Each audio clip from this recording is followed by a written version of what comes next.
saya terlalu sibuk dengan urusan yang lain karena masih ada 2 anak yang harus diperhatikan, ya kan, masih kecil-kecil juga. Jadi ya nggak terlalu itu banget urusan yang lain-lain sih, karena banyak hal yang lebih penting yang harus diurus. Ya kalau dia mau menghancurkan dirinya sendiri ya itu kan resiko dia, udah bukan tanggung jawab gue lagi gitu. Kalau dia memang menghargai dirinya sebagai seorang perempuan yang memang masih di bawah umur, sepantasnya seperti apa ya dia yang lebih tahu. Kalau gue sebagai orang tua hanya bisa mendoakan dari jauh, semoga anak gue selalu dilindungi sama Allah Subhanahu Wa Taala dan tidak melakukan hal-hal yang tidak diinginkan. Kalau saya sih sekarang orangnya lebih gimana ya? Apa yang sudah ya sudah gitu, nggak mau terlalu dipusingin gitu, karena kan hidup itu kan terus berjalan. Kita kalau fokus ke satu orang saja nanti jadinya nggak berkembang gitu. Jadi urusin yang pasti aja lah.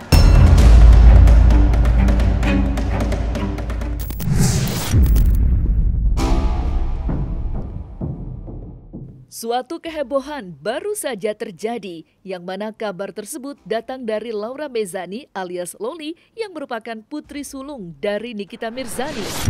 Ya, setelah terlibat cekcok dengan sang ibunda, kabar mengejutkan kembali datang menghampiri Loli yang diduga telah melakukan penipuan kepada pihak endorsement. Adapun berita yang beredar, gadis berusia 17 tahun itu diduga telah menipu salah satu online shop yang telah membayar honor endorse mencapai 90 juta rupiah kepada Loli. Dugaan tersebut muncul usai beredar sebuah isi chat dari pemilik online shop yang telah membayar Loli. Dalam unggahan yang beredar, terdapat isi chattingan yang memperlihatkan bila kekasih dari Fadel Bajideh itu mangkir dari kewajibannya melakukan endorse dengan alasan ponsel miliknya mengalami kerusakan. Ditampilkan pula bukti transfer senilai 90 juta rupiah yang diduga diberikan kepada Loli pada tanggal 26 Februari hingga 3 Maret 2024.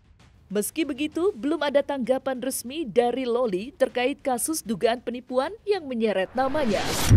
Meski demikian, banyak sebagian orang menilai jika kabar ini merupakan settingan belaka, lantaran besaran tarif hingga alasan yang penuh akan kejanggalan. Lantas seperti apa respon Nikita menyikapi adanya kasus penipuan yang melibatkan sang anak? Dan akankah pula Nikita akan turun tangan untuk menyelesaikan masalah ini? Saya terlalu sibuk dengan urusan yang lain karena masih ada 2 anak yang harus diperhatikan, ya kan, masih kecil-kecil juga. Jadi ya nggak terlalu itu banget urusan yang lain-lain sih, karena banyak hal yang lebih penting yang harus diurus gitu. Tuh makanya jangan sampai, makanya kenapa gue tuh cari uang susah payah, malam jadi pagi, pagi jadi malam, buat gue tuh semua itu kan gue perjuangkan untuk anak-anak gue kelak, supaya nanti mereka mendapatkan kehidupan yang layak, pendidikan yang tinggi, bisa membanggakan orang tuanya gitu kan, sekelilingnya, keluarganya, itu aja sih. Cuman ya itu dia, kalau karena sudah terkontaminasi dengan hal-hal buruk, ya gue mau apa? Ya kalau dia mau menghancurkan dirinya sendiri ya itu kan resiko dia, udah bukan tanggung jawab gue lagi gitu. Kalau dia memang menghargai dirinya sebagai seorang perempuan yang memang masih di bawah umur, sepantasnya seperti apa ya dia yang lebih tahu. Kalau gue sebagai orang tua hanya bisa mendoakan dari jauh, semoga anakku selalu dilindungi sama Allah Subhanahu Wa Taala dan tidak melakukan hal-hal yang tidak diinginkan. Sebetulnya dimulang murka juga enggak sih sebetulnya. Kalau gue kan hanya menjawab apa yang dia lontarkan, dan semua yang dia jawab kan, yang gue lontarkan juga kata-katanya tuh sangat sopan, tidak menjatuhkan. Gue cuman mengingatkan, ingat nggak kejadian ini, gitu. Kenapa bisa ada ini? Karena ada ini. Kenapa bisa ada ini? Karena ada ini, gitu kan. Kadang-kadang kan anak zaman sekarang suka lupa sama apa yang dia perbuat, gitu kan. Maunya selalunya benar. Padahal orang tua, mana ada sih seburuk-buruknya orang tua, anaknya juga harus jadi buruk juga seperti orang tuanya kan. Nggak. Kalau saya sih sekarang orangnya lebih gimana ya, apa yang sudah ya sudah gitu, nggak mau terlalu dipusingin gitu, karena kan hidup itu kan terus berjalan. Kita kalau fokus ke satu orang saja nanti jadinya nggak berkembang gitu kan. Jadi ngurusin yang pasti-pasti aja lah.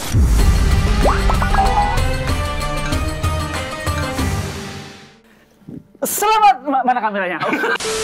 Menurutmu musik itu halal atau haram? Wah, kok susah tuh jawabnya tuh. Coba. Serius? Bisa, coba. Oh, ada yang bisa. Bisa. Masa nggak mau dicoba? Ayo dong. Coba dong. Menangis tapi ku terima Astagfirullah. semua keputusan yang telah kau buat. Satu yang harus kau tahu, Tolong di stop. menanti Di stop dong, Mas, tolong, Mas. kau tuh kan. Jangan. Lalu tuh masih ranking. Aduh ya Allah.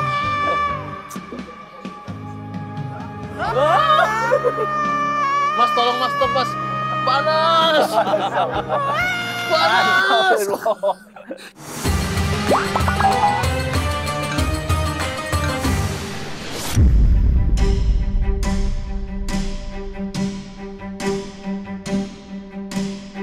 Adapun masalah ini mencuat, nama Fadel Bajide yang merupakan kekasih Loli pun ikut terseret.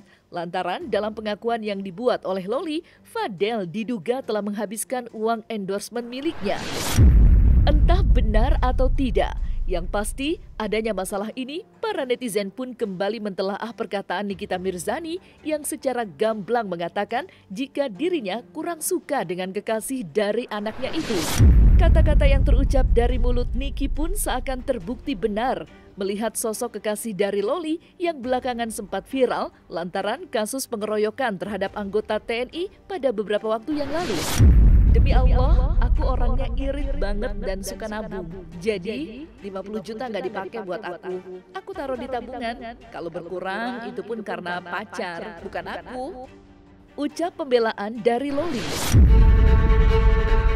Gak peduli saya mau dia pacaran sama tiktoker kek, tukang semir kek, tukang bangunan sekalipun, saya udah nggak peduli, sudah tidak peduli. Ngerti nggak namanya diikhlasin? Ya udah, ya ikhlas, udah mau bagaimana?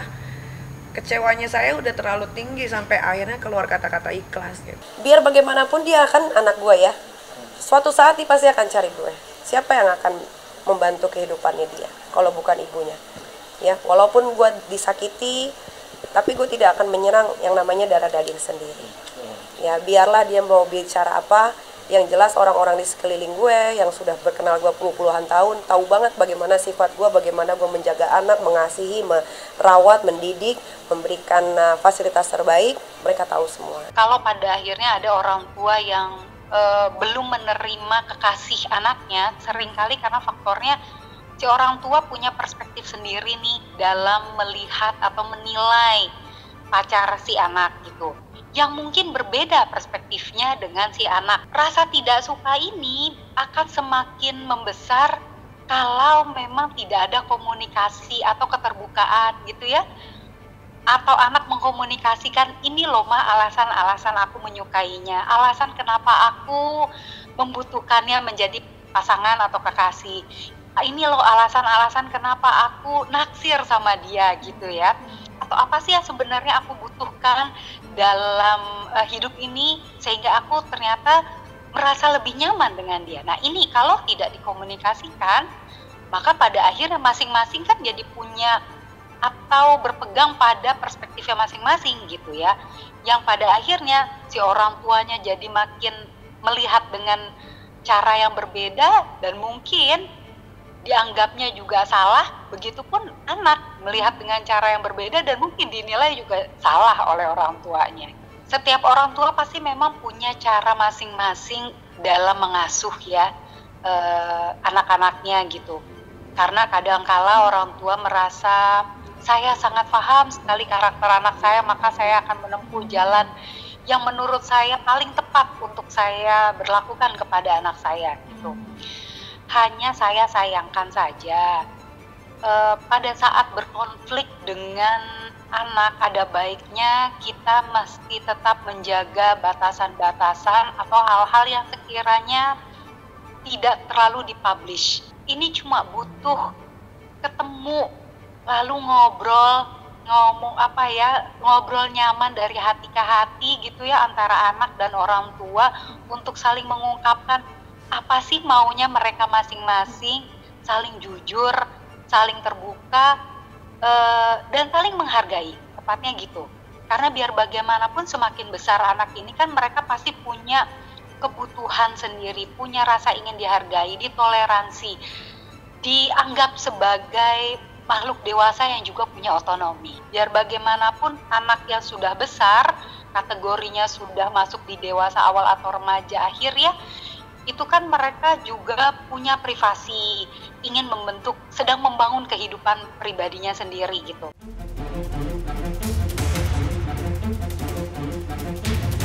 Meski tidak ada kaitannya, namun masalah ini nyatanya juga mengundang adanya kontroversi dalam perseteruan yang terjadi antara ibu dan anak. Patut diketahui pula, jika kepulangan Loli ke Indonesia sontak memunculkan sebuah pertanyaan terkait statusnya yang kala itu sudah dicoret dari kartu keluarga. Tak selesai sampai di situ, Nikita Mirzani juga telah menghapus Loli dari tanggungan asuransi hingga hak waris yang tadinya menjadi hak bagi Loli. Dalam unggahannya, Niki bahkan memperlihatkan selembar surat yang berisikan nama ahli waris. Padahal sebelumnya tercantum nama Loli yang akan mendapat warisan paling besar, yakni 40%. Sementara, dua anak laki-lakinya masing-masing mendapat 30% dari harta yang dimiliki Nikita Mirzani.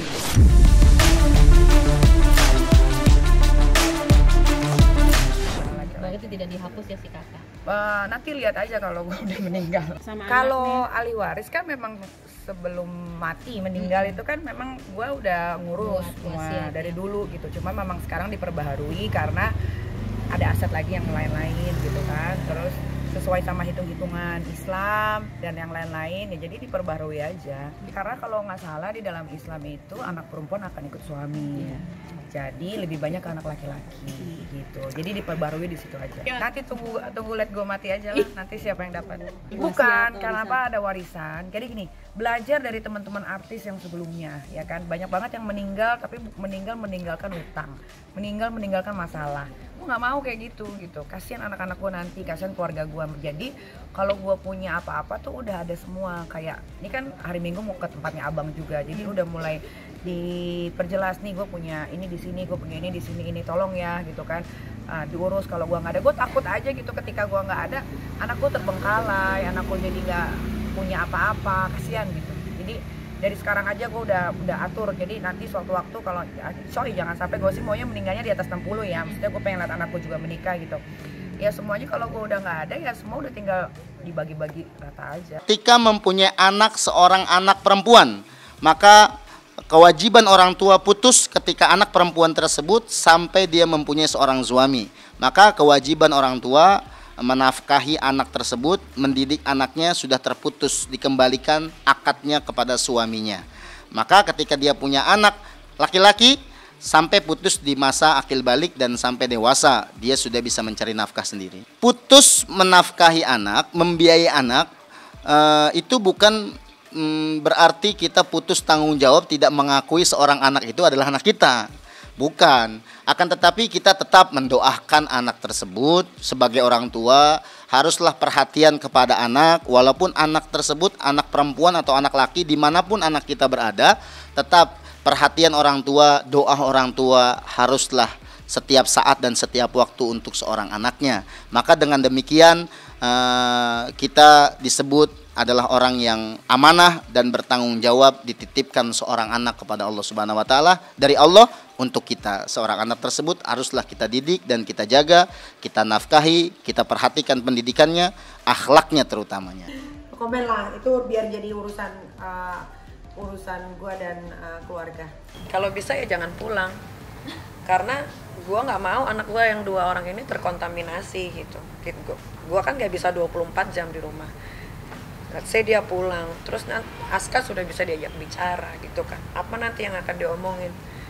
Kalau gue sekarang, kalau anak gue yang satu seperti itu, ya gue harus jaga yang 2 ini jangan sampai seperti itu. Bahwasannya kalau dalam pandangan agama, antara hubungan orang tua dengan si anak memang wajib dan patut menghormati orang tuanya. Seperti yang dikatakan oleh Allah Subhanahu wa taala, birrul walidain itu memang harus dan patut dimiliki oleh seorang anak. Menghormati dan patuh sami'na wa ata'na kepada kedua orang tuanya. Akan tetapi di posisi lain, orang tua yang bagaimana yang harus dihargai dan dihormati oleh seorang anak. Apabila orang tua itu mengajarkan hal yang tidak baik, maka itu tidak patut harus kita laksanakan perkara demikian. Akan tetapi kalau orang tua selagi mengarahkan kepada kebaikan, kita patut sebagai anak haruslah taat dan patuh kepada kedua orang tuanya.